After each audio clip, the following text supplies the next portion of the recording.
বাদল ভাই তুমি এখানে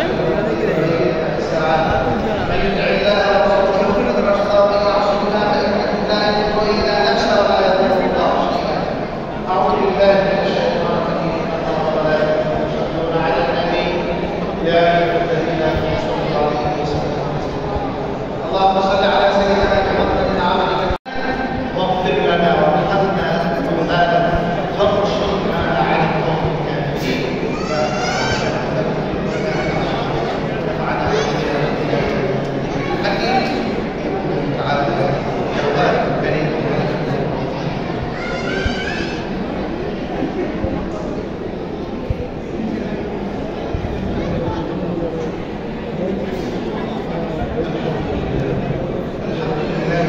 মসজিদে আল মুস্তফা দেশের সবচাইতে ব্যয়বহুল দৃষ্টিনন্দন আধুনিক একটি মসজিদ। রাজধানী ঢাকার মাদানী অ্যাভিনিউয়ের ১০০ ফিট সড়কের পাশে অবস্থিত এই মসজিদটিতে একসাথে ১১,০০০ মুসল্লি নামাজ আদায় করতে পারবে।